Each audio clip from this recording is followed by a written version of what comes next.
Assalamualaikum warahmatullahi wabarakatuh.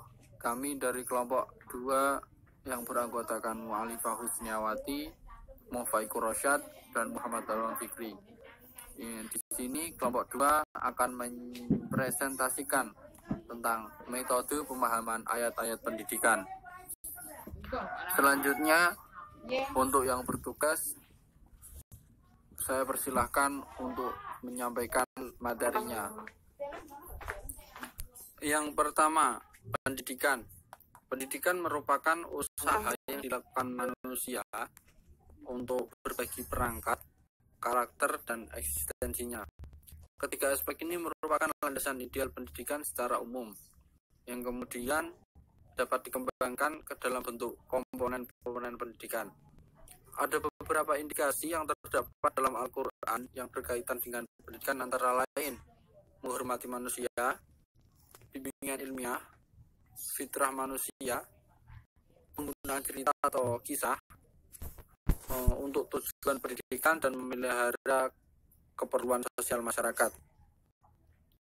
Pada pandangan Al-Quran tentang pendidikan dapat kita ketahui dari analisis wahyu pertama yang diterima oleh Nabi Muhammad SAW dalam Al-Quran surah Al-Alaq ayat 1-5 yang berbunyi, A'udzubillahi minasyaitonirrajim, bismillahirrahmanirrahim, Iqra' bismi rabbikal ladzi khalaq, khalaqal insana min 'alaq, Iqra' wa rabbukal akram, alladzi 'allama bil qalam, 'allamal insana ma lam ya'lam. Shadaqallahul azim, yang artinya, bacalah dengan menyebut nama Tuhanmu yang menciptakan. Dia telah menciptakan manusia dari segumpal darah. Bacalah, dan Tuhanmu lah yang maha pemurah, yang mengajar manusia dengan perantara kalam. Dia mengajarkan kepada manusia apa yang tidak diketahuinya.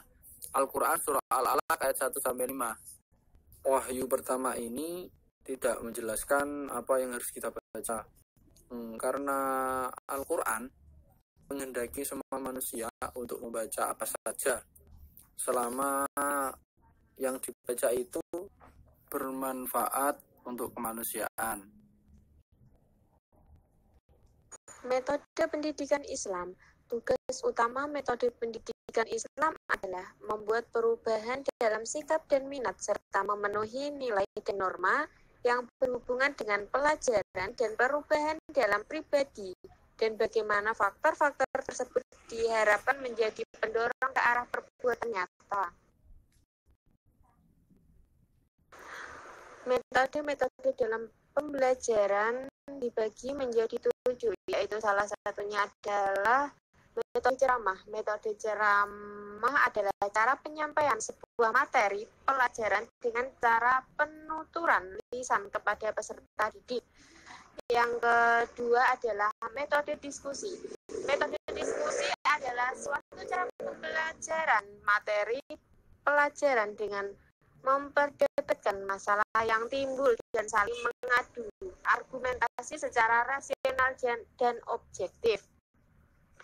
Yang ketiga adalah metode tanya jawab. Metode tanya jawab adalah cara guru mentransformasikan materi pembelajaran melalui tanya jawab.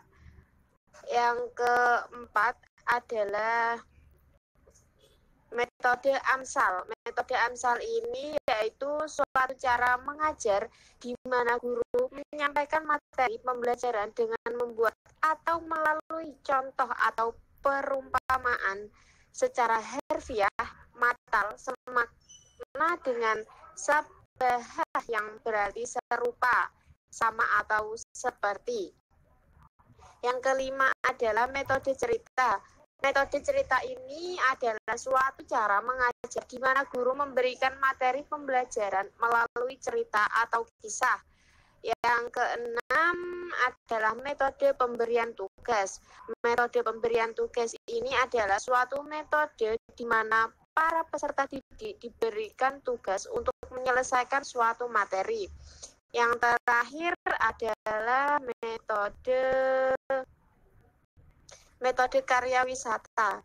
Metode karya wisata ini Cara mengajar yang dilaksanakan dengan mengajak siswa ke suatu tempat atau objek yang bersejarah atau memiliki nilai pengetahuan untuk mempelajari dan meneliti sesuatu. Selanjutnya, kontekstualisasi ayat.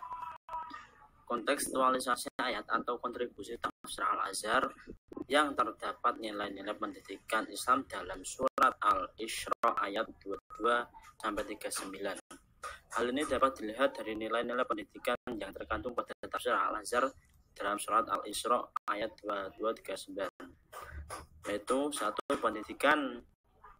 nilai pendidikan keimanan, tauhid, taubat, tawakal, ikhlas, bersyukur, menjauhi zina, tawadhu, takwa, dan beramal dengan berilmu.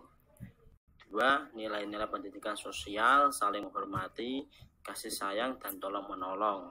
3. Nilai pendidikan akhlak, dermawan, sederhana, menepati janji, sabar, dan jujur. Oke teman-teman, terima kasih untuk partisipasinya sudah menonton video kami. Kurang lebihnya mohon maaf. Kami dari kelompok 2 meminta maaf jika ada kekurangan. Akhirul kalam, wallahul muwaffiq ila aqwamit thoriq. Wassalamualaikum warahmatullahi wabarakatuh.